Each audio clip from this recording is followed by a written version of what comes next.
I am Taniya Chattaraj from National Institute of Technology, Durgapur, India. I am going to present a paper on Indian culture and language, the globally reputed phenomena. This is a joint venture by myself, Taniya Chattaraj, and my thesis supervisor, Dr. Joydeep Banerjee sir. With his permission, I am here today to present the paper in front of you.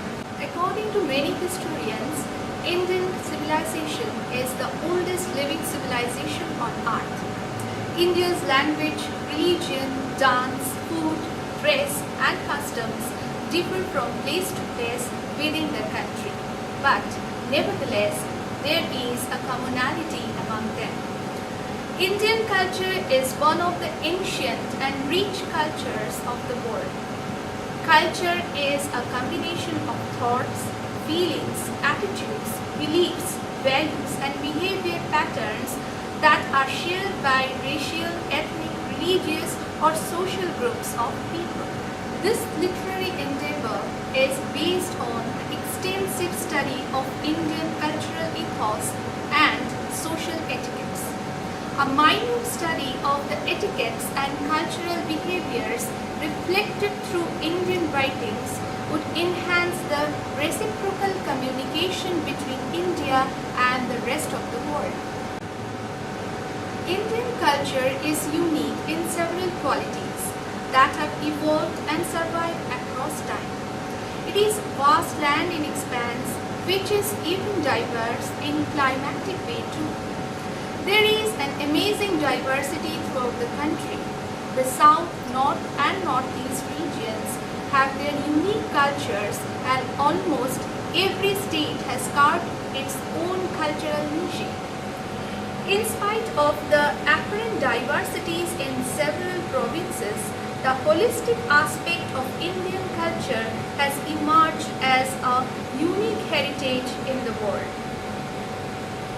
The influence of Hinduism and the tradition of the caste system have created a culture that emphasizes established hierarchical relationship. Indians are always conscious of social order and their statuses are relative to other people, be they family, friends or strangers. Indian society is patriarchal, which means the father rules over the family. Family is of utmost importance for any Indian. Joint family culture is very unique phenomenon in traditional Indian society. People love to identify themselves by a separate group to which they belong rather than by their individual identities. The extended family creates a myriad of relationships, rules and structures. Along with these mutual obligations comes a deep-rooted trust among relatives. Indian culture is a fusion of old traditional values and the modern principles derived from other cultures. There are some protocols which Indians deliberately maintain as social custom. Some unique gestures like showing reverence to the elders by touching their feet, greeting a guest cordially with pranam or namaste, a traditional way of greeting with both hands, avoiding left hand for any offering, showing modesty and warmth in behavior towards others are some general social decorum which Indians follow. Indians maintain a special code of conduct for women particularly. A woman is supposed to follow her husband in every sphere of her life. A girl is married to a different family and she is supposed to adjust seamlessly with the ambience, values, rituals and cuisines of that particular family. Architecture. Indian architecture is the amalgamation of the indigenous art and the outside influence.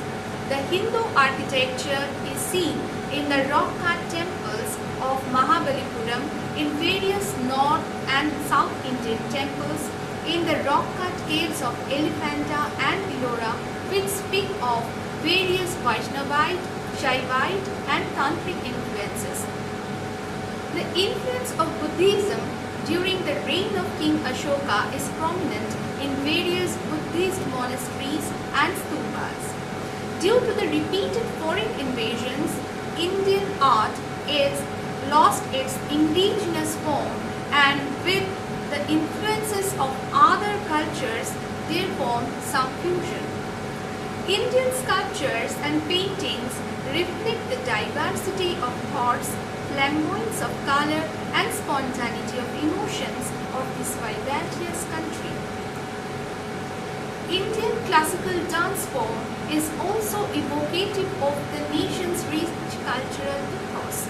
It is an elevated mode of expression which celebrates the revelation of spiritual through corporeal. India offers various forms of classical dances, each form of which can be traced to a different part of the country. There are Bharatnatyam of Tamil Nadu, Kathakali of Kerala, Kuchipudi of Andhra Pradesh, Odissi of Odisha, Kathak of Uttar Pradesh, Manipuri of Manipur, etc. All Indian classical dances are believed to be based on the instructions in the Natya Shastra written by Bharatmuni. All dance forms are thus structured around the traditional concept of the 9 rasas or emotions like hasya means happiness, krodha means anger, vibhatsa means disgust, bhaya means fear, shoka means sorrow, viram means courage, karuna means compassion, adbhuta means wonder, and shanta means serenity. Indian music can be described as having been inaugurated with the chanting of Vedic hymns. The term raga, on which Indian music is based, was first described in Radesi, a work from the 10th century attributed to Matanga.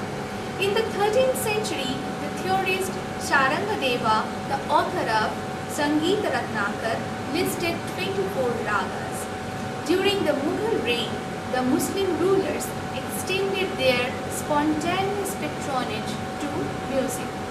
North Indian music or Hindustani music and South Indian music or Carnatic music together constitute the mammoth canopy of Indian classical music, which includes both vocal and instrumental. In India, religion is the way of life. Secular India is the serene abode of various religions: Hinduism, Islam, Christianity, Buddhism, Jainism, Sikhism, and other innumerable cult doctrines are worshipped unwaveringly by the Indians. Each has its own pilgrimage sites, legends, and even culinary specialities mingling in a unique diversity.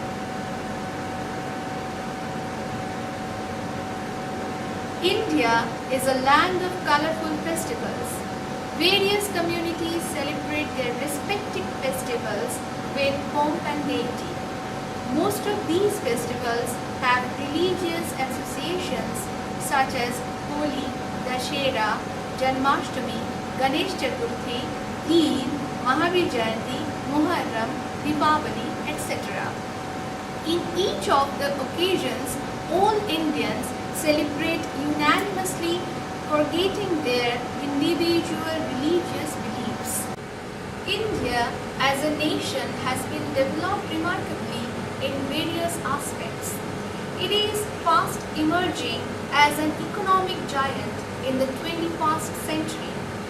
Though the nation has gained reverence for its rich cultural heritage, diversity of languages, and ethnicity since the dawn of civilization, the recent trends in technology and economics have glorified the nation as one of the fastest developing countries in the global scenario.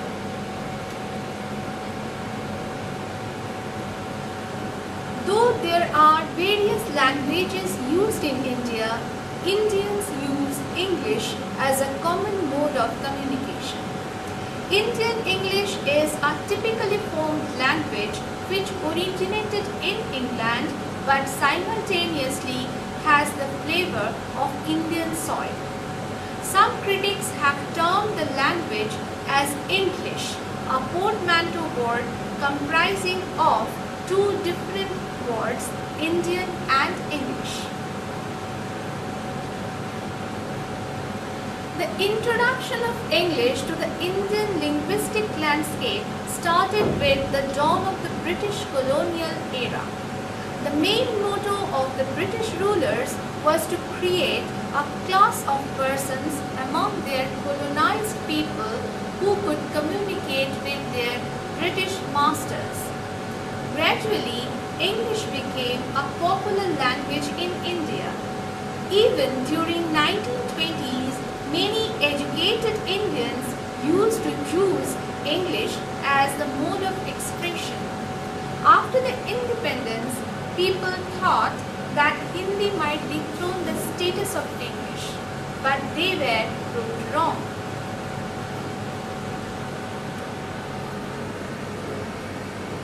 Primarily, people were bound to choose English as a mode of communication with their British lords. During the colonial period, English was used in day-to-day conversations in elite families. Thus, the language was considered as a status symbol. After the independence too, English remains almost equally revered and preferred by Indians due to its popularity. The main reason behind the popularity of English rests on its tremendous communicative power throughout the world. The prevalence of English medium schools proves the craze of English among common Indian folk. The term post-colonial means after independence. Therefore, in our discussion, we have included the literature written after 1950s. Indian writings in English includes all the genres of literature by the Indian writers in English. There was a controversial question regarding how should we write, the way we speak, or the written language should be absolutely different from that of communication. The people were trying to seek a language that should be simple, direct, and easily decipherable. The language should be accessible to a larger group of readers. The most important thing was it should be reflective of its own unique cultural flavor. Thus came English, a language used by almost every Indian, a language originated in England and also equipped with various phenomena of India. There are certain differences between the English the Indians use from that of the Britishers or the Americans.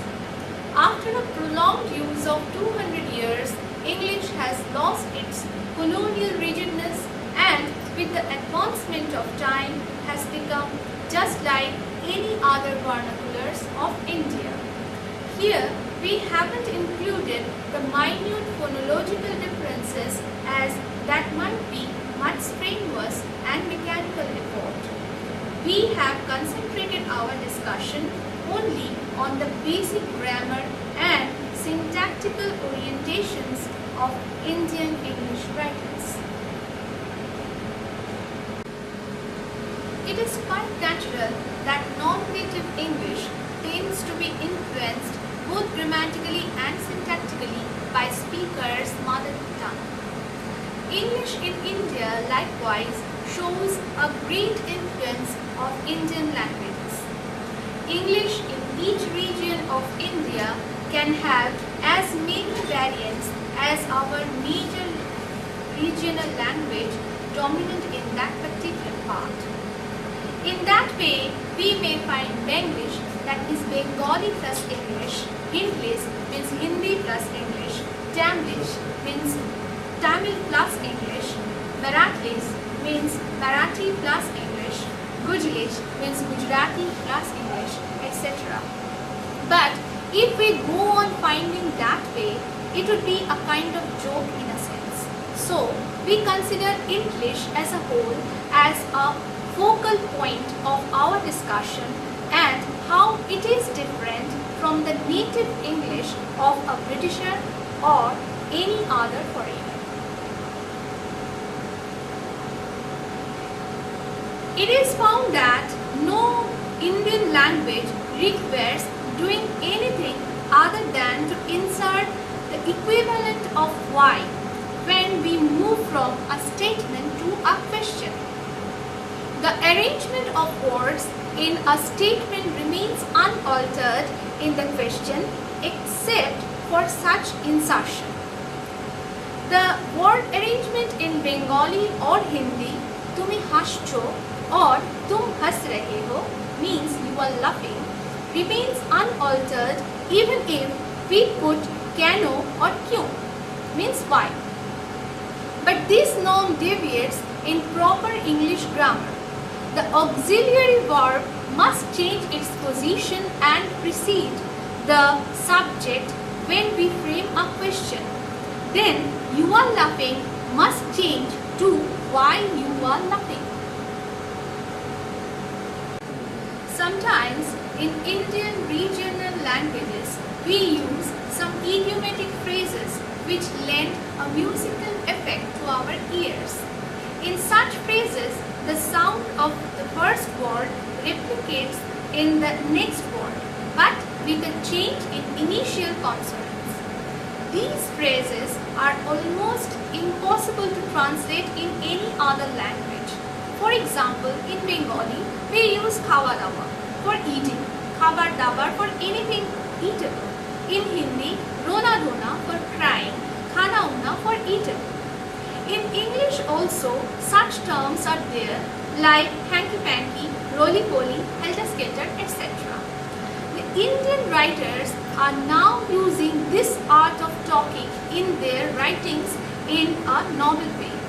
They are mingling the concepts of two extremely opposite cultural ethos with each other.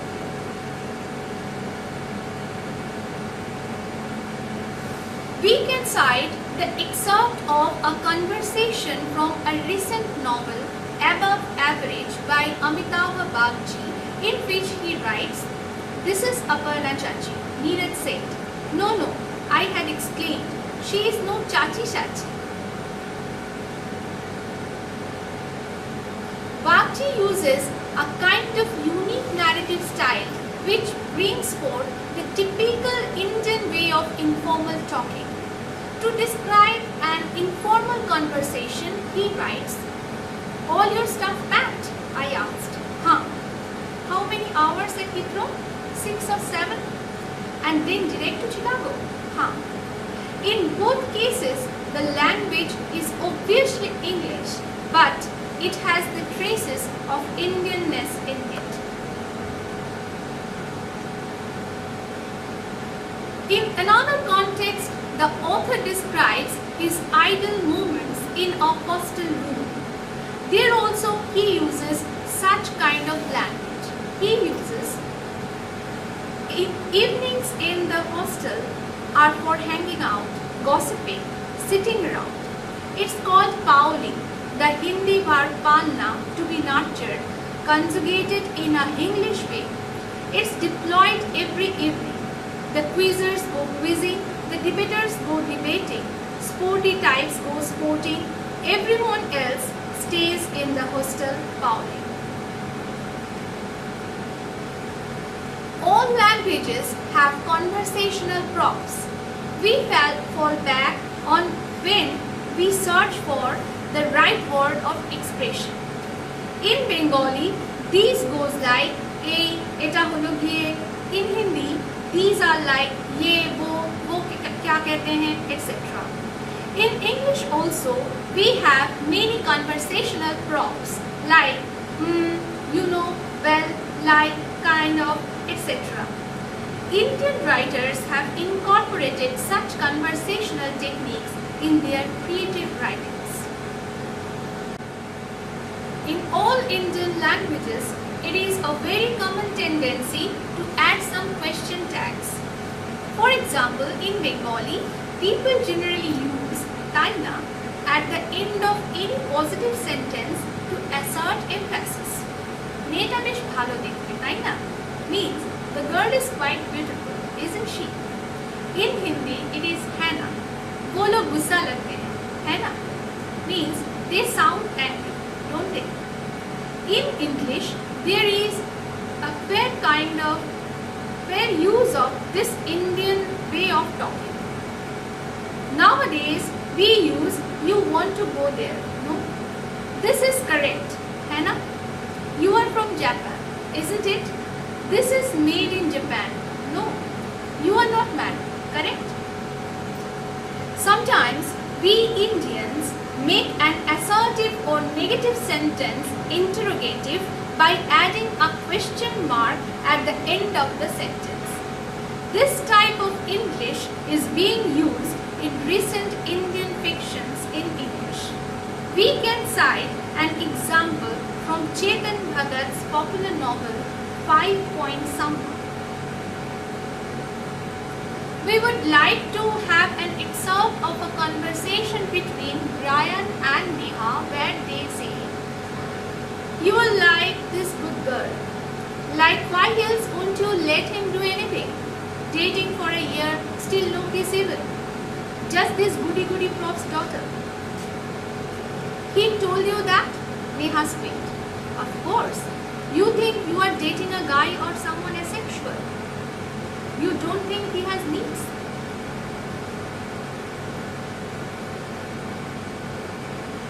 In order to describe things typically of India, people prone to loan words from Indian languages and use them in English. This particular characteristic is evocative of the fact that Indian loan words are used hugely in Indian English writings. Sometimes the authors include colloquial spoken languages in order to enhance the Indian flavor in their writings.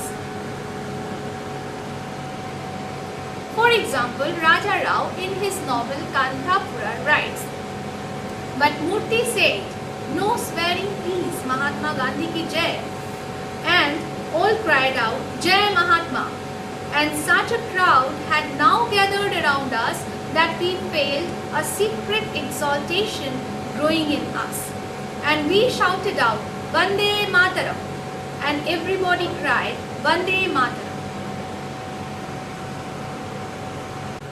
Many such words and phrases are used in Indian English writings.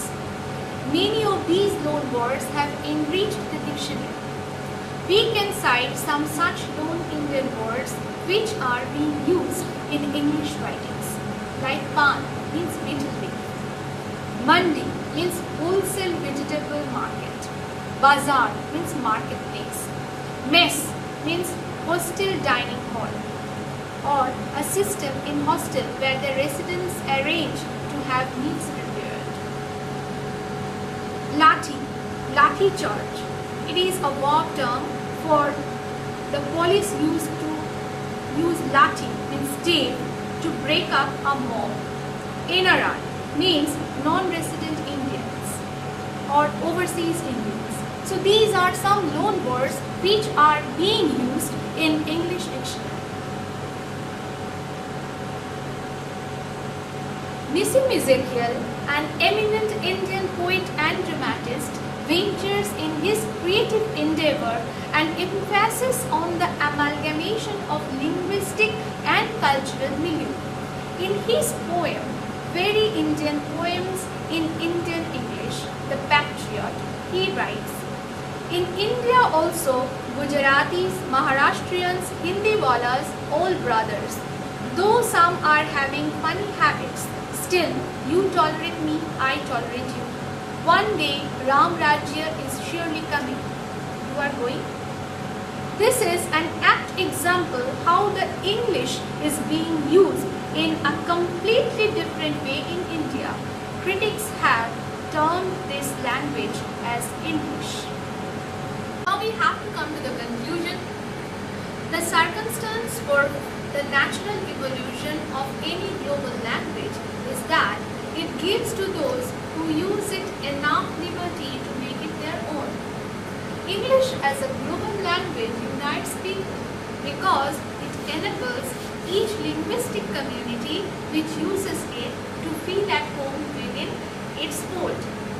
Indian English is claiming a dominant position in the world for its unique characteristics. Any language becomes rich by the gradual inheritance from other sources. We always have to be prepared to accept more variations in order to make the language enriched. We should emancipate our minds from any kind of prejudice. Otherwise, English